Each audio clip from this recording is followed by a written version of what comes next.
Welcome back, students. Today we will start a new lecture series, Design of RCC Structures.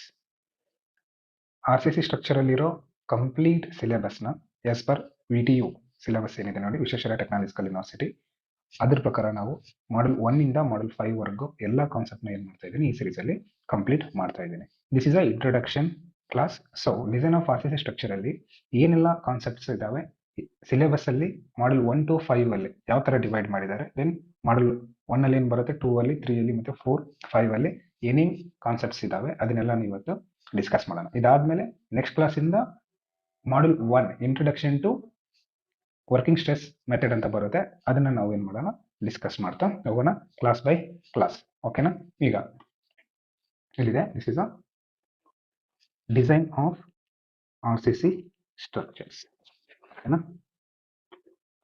Subject code ಬಂದು BCV 601, 6 semester ಇದೆ. CI marks ಬಂದು ಅಂದ್ರೆ internal 50 ಇರುತ್ತೆ, external 50 ಇರುತ್ತೆ, total 100 ಇರುತ್ತೆ. ಓಕೆನಾ? ಓಕೆ, ಇದಾದ್ಮೇಲೆ module 1 introduction to working stress method, ಅವಾಗಲೇ ಹೇಳಿದಲ್ಲ ನಾನು. ಓಕೆನಾ? ಅಂಡ್ ಲಿಮಿಟ್ ಸ್ಟೇಟ್ ಡಿಸೈನ್ ಅಂತ ಇದೆ. ವರ್ಕಿಂಗ್ ಸ್ಟ್ರೆಸ್ ಮೆಥಡ್ಗೆ WSM ಮೆಥಡ್ ಅಂತಾನು ಹೇಳ್ತಾರೆ, ಲಿಮಿಟ್ ಸ್ಟೇಟ್ ಮೆಥಡ್ಗೆ LSM ಅಂತ ಅದನ್ನು ಕೂಡ ಹೇಳ್ತಾರೆ. ಓಕೆನಾ? ಫಸ್ಟ್ ಅಲ್ಲಿ introduction to working stress method ಇದೆ. ಅಂದ್ರೆ ಇಂಟ್ರೊಡಕ್ಷನ್ ಅಂದ್ರೆ ವರ್ಕಿಂಗ್ ಸ್ಟ್ರೆಸ್ ಮೆಥಡ್ ಅಂದ್ರೆ ಏನು, ಅದರಲ್ಲಿ ಡೆಫಿನಿಷನ್ಸ್ ಏನೇನು ಬರ್ತವೆ, ಟರ್ಮ್ಸ್ ಏನೇನು ಬರ್ತವೆ, ಅದನ್ನೆಲ್ಲ ಡಿಸ್ಕಸ್ ಮಾಡ್ತಿರುತ್ತೆ. ಅದಾದ್ಮೇಲೆ difference between working stress and limit state method ಅಂತ ಇದೆ.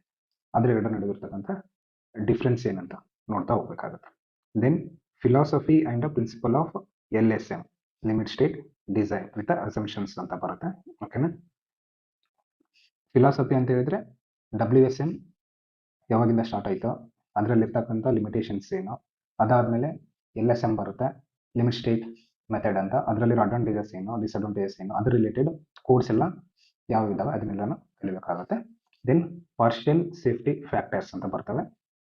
ಈ ಸೇಫ್ಟಿ ಫ್ಯಾಕ್ಟರ್ಸ್ ಸಿಮೆಂಟಿಗೆ ಬೇರೆ, ಸ್ಟೀಲ್ಗೆ ಬೇರೆ ಇರುತ್ತೆ, ಡಿಫ್ರೆಂಟ್ ಮೆಟೀರಿಯಲ್ಸ್ಗೆ ಡಿಫ್ರೆಂಟ್ ಆಗಿರುತ್ತೆ. ದೆನ್ ಕ್ಯಾರೆಕ್ಟರಿಸ್ಟಿಕ್ ಲೋಡ್, ಓಕೆನಾ, ಅಂಡ್ ಸ್ಟ್ರೆಂತ್ ಅಂತ ಇದೆ. ದಟ್ ಮೀನ್ಸ್ ಡೆಡ್ ಲೋಡ್ ಅಂತ ಬರುತ್ತೆ, ಲೈವ್ ಲೋಡ್ ಅಂತ ಬರುತ್ತೆ ಅಲ್ವಾ, ವರ್ಕಿಂಗ್ ಲೋಡ್ ಅಂತ ಬರುತ್ತೆ, ಅದೇ ತರ ಕ್ಯಾರೆಕ್ಟರಿಸ್ಟಿಕ್ ಲೋಡ್ ಅಂತ ಬರುತ್ತೆ. ಇದೆಲ್ಲಾನು ಡೆಫಿನಿಷನ್ಸ್ ನೋಡೋಣ. ಅದಾದ್ಮೇಲೆ ಸ್ಟ್ರೆಂತ್, ಓಕೆನಾ, ಸ್ಟ್ರೆಂತ್ ಅಂದ್ರೆ ಏನು ಅದು ನೋಡಿ. Then very important concept stress block parameters ಬರುತ್ತೆ. ಇದರಲ್ಲಿ neutral axis, then tension zone, compression zone ಇದೆಲ್ಲ ಬರುತ್ತೆ. So then doubly reinforced section ಅಂತ ಯಾವ್ದು ಕಂತೀವಿ, ಸಿಂಗ್ಲಿ ರಿಇನ್ಫೋರ್ಸ್ ಸೆಕ್ಷನ್ ಅಂತ ಯಾವ್ದು ಕಂತೀವಿ, ಅದೆಲ್ಲ ಸ್ಟ್ರೆಸ್ ಬ್ಲಾಕ್ ಪ್ಯಾರಾಮೀಟರ್ ಅಲ್ಲಿ ನಾವು ಕಲಿತಾ ಹೋಗ್ತೀವಿ. ಅದಾದ್ಮೇಲೆ concept of balanced section, under reinforced and over reinforce section, stress block parameter ಇರಬೇಕಾದ್ರೆ ಇವು ಮೂರು ಕಾನ್ಸೆಪ್ಟ್ ಕೂಡ ನಿಮಗೆ ಅರ್ಥ ಆಗುತ್ತೆ. ದೆನ್ ಲಿಮಿಟಿಂಗ್ ಡಿಫ್ಲೆಕ್ಷನ್ ಅಂತ ಇದೆ, ಡಿಫ್ಲೆಕ್ಷನ್ಸ್ಗೆ ಎಷ್ಟು ಲಿಮಿಟಿಂಗ್ ಇರುತ್ತೆ, ಓಕೆನಾ, ಅದೇ ತರ ಫ್ಲೆಕ್ಚರ್ಗೂ ಕೂಡ ಇರುತ್ತೆ ಅಲ್ವಾ. Then short term deflection, long term deflection ಅಂತ ಬರುತ್ತೆ, ಅದರ ಡೆಫಿನೇಷನ್ಸ್ ನೋಡೋಣ. Finally calculation of a deflection of singly reinforced beam ಅಂತ ಇದೆ. ಓಕೆನಾ? ಓನ್ಲಿ ಮೀನ್ಸ್ ಈ ಮಾಡೆಲ್ ಅಲ್ಲಿ ಸಿಂಗ್ಲಿ ರಿಇನ್ಫೋರ್ಸ್ಡ್ ಬೀಮ್ ಡಿಫ್ಲೆಕ್ಷನ್ ಮಾತ್ರ ನಾವು ಕ್ಯಾಲ್ಕುಲೇಟ್ ಮಾಡಕ್ ಕೊಡ್ತಾರೆ ನಮಗೆ ಎಕ್ಸಾಮ್ ಅಲ್ಲಿ. ಪ್ರಾಬ್ಲಮ್ಸ್ ಏನಾನ ಬಂದ್ರೆ only for a ಸಿಂಗ್ಲಿ reinforced beam ಮೇಲೆ ಬರುತ್ತೆ. ಇದಾದ್ಮೇಲೆ ನಾವು ಸೆಕೆಂಡ್ ಮಾಡಲ್ 2 ಅಂತ ಏನಿದೆ ನೋಡಿ, ಅದನ್ನ ಡಿಸ್ಕಸ್ ಮಾಡ್ತಾ ಹೋಗೋಣ. ಮಾಡಲ್ 2, ಓಕೆನಾ, ಮಾಡಲ್ 2 ನ ಡಿಸ್ಕಸ್ ಮಾಡ್ತಾ ಹೋಗೋಣ. ಇದರಲ್ಲಿ limit state analysis of beans ಅಂತ ಬರುತ್ತೆ ನೋಡಿ. ಮಾಡಲ್ 1 ಅಲ್ಲಿ ನಿಮಗೆ ವರ್ಕಿಂಗ್ ಸ್ಟ್ರೆಸ್ ಮೆಥಡ್ ಅಂದ್ರೆ ಏನು, ಲಿಮಿಟ್ ಸ್ಟೇಟ್ ಮೆಥಡ್ ಅಂದ್ರೆ ಏನು, ಅದರ ನಡುವೆ ಡಿಫ್ರೆನ್ಸ್ ಏನಿದೆ, then philosophy, stress block parameters ಇದನ್ನೆಲ್ಲ ಕಲಿತೀರಾ ಅಲ್ವಾ. ಬಟ್ ಮಾಡಲ್ 2 ಇಂದ ನೀವು ಯೂಸ್ ಮಾಡೋದು ಲಿಮಿಟ್ ಸ್ಟೇಟ್ ಅನಾಲಿಸಿಸ್ ಅನ್ನು ಮಾತ್ರ. ಯಾಕಂದ್ರೆ ಈಗ ನಾವು ಡಿಸೈನ್ ಮಾಡಬೇಕಾದ್ರೆ it present working stress method ಇಂದ ಡಿಸೈನ್ ಮಾಡಲ್ಲ, ಲಿಮಿಟ್ ಸ್ಟೇಟ್ ಮೆಥಡ್ ಏನಿದೆ ಅಲ್ವಾ ಅದನ್ನ ಇಟ್ಕೊಂಡ್ಬಿಟ್ಟೇನೆ ನಾವು ಈ ನಾರ್ಮಲ್ G+1, G+2, G+3 ನಿಮಗೆ ಬಿಲ್ಡಿಂಗ್ಸ್ ಬರ್ತಾವೆ ಅವನ್ನೆಲ್ಲ ಲಿಮಿಟ್ ಸ್ಟೇಟ್ ಅನಾಲಿಸಿಸ್ ಇಂದಾನೆ ಮಾಡೋದು. ಓಕೆನಾ? ಲಿಮಿಟ್ ಸ್ಟೇಟ್ ಮೆಥಡ್ನ ನಾವು ಯೂಸ್ ಮಾಡೋದು. ಓಕೆನಾ? Fine. Limit state of analysis of beams ಅಲ್ಲಿ analysis of singly reinforced beam, doubly reinforced and flanged beams for flexure and shear. ಓಕೆನಾ? ಫ್ಲೆಕ್ಚರ್ ಅಂದ್ರೆ ಏನು, ಶಿಯರ್ ಅಂದ್ರೆ ಏನು, ಎರಡರ ನಡುವೆ ಡಿಫ್ರೆನ್ಸ್ ಏನಿರುತ್ತೆ ಅದೆಲ್ಲ ನಾವು ಇಂಟ್ರೊಡಕ್ಷನ್ ಅಲ್ಲಿ ಡಿಸ್ಕಸ್ ಮಾಡೋಣ. ಅದಾದ್ಮೇಲೆ ನಿಮಗೆ ಗೊತ್ತಾಗುತ್ತೆ. ಸೊ ಈ ಪಾರ್ಟ್ ಅಲ್ಲಿ ನಾವೇನ್ ಮಾಡ್ತಿದ್ವಿ, ಅನಾಲಿಸಿಸ್ ಮಾಡ್ತಾ ಇದ್ವಿ. Analysis, there is a difference between design and analysis. ಓಕೆನಾ? ನೋಡಿ ಮಾಡಲ್ 3 ಅಲ್ಲಿ ಡಿಸೈನ್ ಅಂತ ಇದೆ ಅಲ್ವಾ, ಇಲ್ಲಿ ಅನಾಲಿಸಿಸ್ ಅಂತ ಇದೆ. ದಟ್ ಮೀನ್ಸ್ ನಿಮ್ಗೆ ಆಲ್ರೆಡಿ ಡಿಸೈನ್ಡ್ ಡೇಟಾನ ಕೊಟ್ಟಿರ್ತಾರೆ, ನೀವು ಅದು ಸೇಫ್ ಅದನ್ನ ಇಲ್ಲ ಅಂತ ಹೇಳ್ಬಿಟ್ಟು ಏನು ಮಾಡಬೇಕು, ಅನಾಲಿಸಿಸ್ ಮಾಡಬೇಕಾಗತ್ತೆ. ಓಕೆನಾ? ಓಕೆ, ಇದ್ರ ಮೇಲ್ಗಡೆ ಏನಾಗುತ್ತೆ, ಪ್ರಾಬ್ಲಮ್ಸ್ ಬರ್ತವೆ ಫಾರ್ ಅ ಫ್ಲೆಕ್ಚರ್ ಅಂಡ್ ಶಿಯರ್. ಅದಾದ್ಮೇಲೆ ಮಾಡಲ್ 3 ನೋಡಿ, ಮಾಡಲ್ 2 ಅಲ್ಲಿ ಜಸ್ಟ್ ನೀವು ಸಿಂಗಲ್ ರಿಇನ್ಫೋರ್ಸ್ಡ್ ಮತ್ತು double reinforced and flanged beams 3 types beams ಬರುತ್ತೆ. ಈ ಬೀಮ್ಸ್ ಅನ್ನ ನೀವು ಅನಾಲಿಸಿಸ್ ಮಾಡಬೇಕು ಲಿಮಿಟ್ ಸ್ಟೇಟ್ ಮೆಥಡ್ ಯೂಸ್ ಮಾಡ್ಕೊಂಡು. ಮಾಡಲ್ 3 ಅಲ್ಲಿ ಲಿಮಿಟ್ ಸ್ಟೇಟ್ ಡಿಸೈನ್ ಅಂತ ಬರುತ್ತೆ. ಇಲ್ಲಿ ಏನಾಗುತ್ತೆ, ನೀವು you have to design a beam. ಏನಿರುತ್ತೆ ಡಿಸೈನ್ ಅಂದ್ರೆ, ಬೀಮ್ದು ಬ್ರೆಡ್ತ್, ಬೀಮ್ದು ವಿಡ್ತ್, ಓಕೆನಾ, ಬೀಮ್ದು ಡೆಪ್ತ್, ದೆನ್ ಅದರ ಲೆಂತ್, ನಂಬರ್ ಆಫ್ ಸ್ಟಿರಪ್ಸ್, ಓಕೆನಾ, ಸ್ಟಿರಪ್ಸ್ ಅಂದ್ರೆ ಏನು ಅದನ್ನೆಲ್ಲನೂ ಆಮೇಲೆ ಡಿಸ್ಕಸ್ ಮಾಡೋಣ.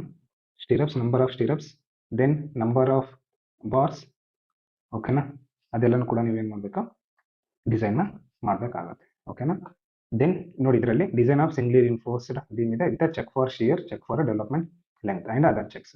Then design of doubly reinforced beam, beam related singly reinforced, doubly reinforced and flanged section ಅಷ್ಟೇ ಇರೋದು. ಓಕೆನಾ? ಫ್ಲಾಂಜೆಡ್ ಸೆಕ್ಷನ್ಸ್ ಬಂದ್ರೆ ನೀವು ವಿತೌಟ್ ಚೆಕ್ ಅಂತ ಇದೆ.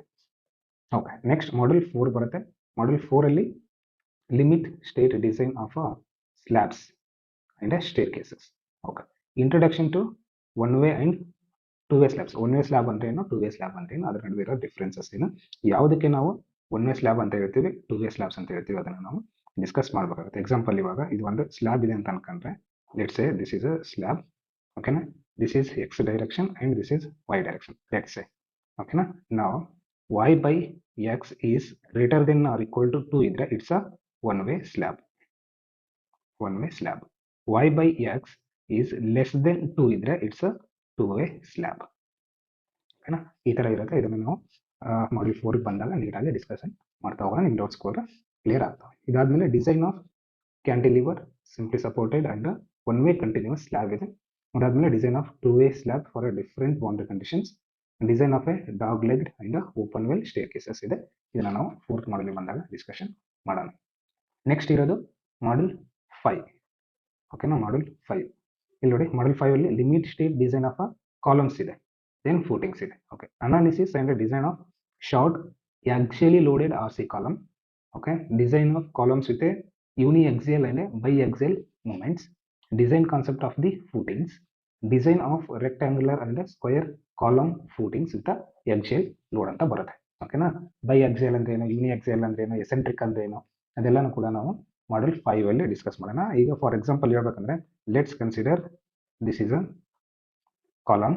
ನಿಮಗೆ ಇಲ್ಲೊಂದು ಬಾರ್ ಇರುತ್ತೆ, ಇಲ್ಲೊಂದು ಬಾರ್ಸ್ ಇರುತ್ತೆ, ಇಲ್ಲೊಂದು ಬಾರ್ಸ್ ಇರುತ್ತೆ, ಲೆಟ್ಸ್ ಅಸ್ಯೂಮ್. ಓಕೆನಾ? ನಿಮಗೆ ಸೆಂಟ್ರಲ್ಲಿನ ಏನಾದರೂ ಲೋಡ್ ಬರ್ತಿದ್ರೆ, ಈ ತರ ಕರೆಕ್ಟಾಗಿ ಸೆಂಟ್ರಲ್ಲಿ ಲೋಡ್ ಬರ್ತಿದ್ರೆ ಇಟ್ಸ್ ಅ ಆಕ್ಸಿಯಲ್ ಲೋಡ್. ಓಕೆನಾ? ಅದೇನಾದ್ರೂ ಲೋಡ್ ಸೆಂಟರ್ ಬಿಟ್ಬಿಟ್ಟು ಸಮ್ ಪಾಯಿಂಟ್ ಅಲ್ಲಿ ಇಲ್ಲಿ ಏನಾದ್ರೂ ಲೋಡ್ ಬರ್ತಿತ್ತು ಅಂತ ಅನ್ಕೊಳ್ಳಿ, ಇಟ್ಸ್ ಅ ಎಸೆಂಟ್ರಿಕ್ ಲೋಡ್. ಎಸೆಂಟ್ರಿಸಿಟಿ ಇರುತ್ತೆ ಎಕ್ಸ್. ಓಕೆನಾ? ಈ ಎಕ್ಸ್ ಅಂತ ಅದಕ್ಕೆ ಹೇಳ್ತಾರೆ, ಎಸೆಂಟ್ರಿಸಿಟಿ ಡಿಸ್ಟೆನ್ಸ್ ಅಂತ. ಇದನ್ನೆಲ್ಲ ನಾವೇನು ಮಾಡೋಣ, ಮಾಡಲ್ 5 ಅಲ್ಲಿ ಡಿಸ್ಕಸ್ ಮಾಡೋಣ. ಓಕೆನಾ? ನಾವು ಮಾಡಲ್ 1 ಅಲ್ಲಿ WSM ಮತ್ತು LSM ನಿಮ್ಗೆ ಆಲ್ರೆಡಿ ಗೊತ್ತಾಗಿದೆ. WSM ಅಂದ್ರೆ ವರ್ಕಿಂಗ್ ಸ್ಟ್ರೆಸ್ ಮೆಥಡ್ ಅಂತ, LSM ಅಂದ್ರೆ ಲಿಮಿಟ್ ಸ್ಟೇಟ್ ಮೆಥಡ್. ಓಕೆನಾ? ಮಾಡಲ್ 2 ಅಲ್ಲಿ ಅನಾಲಿಸಿಸ್ ಆಫ್ ಬೀಮ್ಸ್, ಮಾಡಲ್ 3 ಅಲ್ಲಿ ಡಿಸೈನ್ ಆಫ್ ಬೀಮ್ಸ್, ಮಾಡಲ್ 4 ಅಲ್ಲಿ design of slabs and stairs, module 5 ಅಲ್ಲಿ design of columns and footings. ನಿಮಗೆ ಇವಾಗ ಏನಾಯ್ತು, 6th ಸೆಮೆಸ್ಟರ್ ಅಲ್ಲಿರೋ RCC ಸ್ಟ್ರಕ್ಚರ್ಸ್ ಏನಿದೆ ಅದರದ್ದು ಮಾಡಲ್ 1 to ಮಾಡಲ್ 5 ಏನೇನು ಕಾನ್ಸೆಪ್ಟ್ಸ್ ಇದಾವೆ ಅಂತ ಹೇಳ್ಬಿಟ್ಟು ಗೊತ್ತಾಗಿದೆ ಸಿಲೆಬಸ್ ಅಲ್ಲಿ ಇರೋದು. ಓಕೆನಾ? ಇಷ್ಟು ಗೊತ್ತಾದ್ರೆ ನಿಮ್ಗೆ ಏನ್ ಮಾಡೋದು, ಮಾಡಲ್ 1 ಇಂದ ಈಗ ನಾವು ಸ್ಟಾರ್ಟ್ ಮಾಡ್ತಾ ಹೋದ್ರೆ ಕಾನ್ಸೆಪ್ಟ್ಸ್ ಎಲ್ಲ ಕ್ಲಿಯರ್ ಆಗ್ತಾ ಹೋಗುತ್ತೆ. ಓಕೆನಾ? ನೆಕ್ಸ್ಟ್ ಕ್ಲಾಸ್ ಅಲ್ಲಿ ನಾನು ವರ್ಕಿಂಗ್ ಸ್ಟ್ರೆಸ್ ಮೆಥಡ್ ನ ಇಂಟ್ರಡಕ್ಷನ್ ಹೇಳ್ತೀನಿ, ಅದಾದ್ಮೇಲೆ ಲಿಮಿಟ್ ಸ್ಟೇಟ್ ಮೆಥಡ್ ಇಂಟ್ರಡಕ್ಷನ್ ಹೇಳ್ತೀನಿ, ದೆನ್ ಅದ್ರ ಎರಡು ನಡುವೆ ಡಿಫ್ರೆನ್ಸ್ ಅನ್ನ ನಾನು ಎಕ್ಸ್ಪ್ಲೇನ್ ಮಾಡ್ತೀನಿ, then philosophy and principle of limit state designs ಏನ್ ಬರುತ್ತೆ ಅದನ್ನ ಡಿಸ್ಕಷನ್ ಮಾಡೋಣ. ಜೊತೆಗೆ ಕೋರ್ಸ್ ಬರುತ್ತೆ, IS ಕೋರ್ಸ್, IS 456 2000 ಬರುತ್ತೆ. ಓಕೆನಾ? ಇದೇ ಕೋಡ್ 2000 ಮುಂಚೆ 1978 ಇತ್ತು, ಅದಕ್ಕಿಂತ ಮುಂಚೆ 1964 1954 ಕೂಡ ಇತ್ತು. ಅದನ್ನ ನೋಡೋಣ, ರಿವೈಸ್ ಮಾಡ್ತಾ ಹೋಗ್ತಾರೆ, ಏನಕ್ಕೆ ರಿವೈಸ್ ಮಾಡ್ತಾರೆ, ದೆನ್ ಏನೇನು ಡಿಫ್ರೆನ್ಸ್ ಇರುತ್ತೆ ನೋಡೋಣ. ಅದಾದ್ಮೇಲೆ IS 875 ಬರುತ್ತೆ, IS 800 ಬರುತ್ತೆ. ಓಕೆನಾ? ಇವೆಲ್ಲ ಕೋಡ್ ಏನಕ್ಕೆ ಯೂಸ್ ಆಗುತ್ತೆ, ಮತ್ತೆ ಇದರಲ್ಲಿ ಪಾರ್ಟ್ಸ್ ಬರುತ್ತೆ, ಪಾರ್ಟ್ 1 2 3 4 ಅಂತ. ಓಕೆ, ಅವೆಲ್ಲನೂ ಕೂಡ ನೆಕ್ಸ್ಟ್ ಕ್ಲಾಸಲ್ಲಿ ಡಿಸ್ಕಸ್ ಮಾಡೋಣ. ಈ ವಿಡಿಯೋ ನಿಮ್ಗೆ ಇಷ್ಟ ಆಗಿದ್ರೆ, ಇದೇ ತರ ಇನ್ಫಾರ್ಮೇಶನ್ ಬೇಕಿದ್ರೆ ಮತ್ತು ಈ ಕ್ಲಾಸಸ್ನ ಫುಲ್ ನಿಮಗೆ ಆನ್ ಟೈಮ್ ಅಪ್ಡೇಟ್ ಬೇಕಂತ ಹೇಳಿದ್ರೆ ನಮ್ಮ ಚಾನಲ್ನ ಸಬ್ಸ್ಕ್ರೈಬ್ ಮಾಡಿ, ಪಕ್ಕದಲ್ಲಿರೋ ಬೆಲ್ ಬಟನ್ನ ಕ್ಲಿಕ್ ಮಾಡಿ, ಹಾಗೆ ಈ ವಿಡಿಯೋನ ಲೈಕ್ ಮಾಡಿ, ನಿಮ್ಮ ಫ್ರೆಂಡ್ಸ್ ಕೂಡ ಶೇರ್ ಮಾಡಿ. Thank you.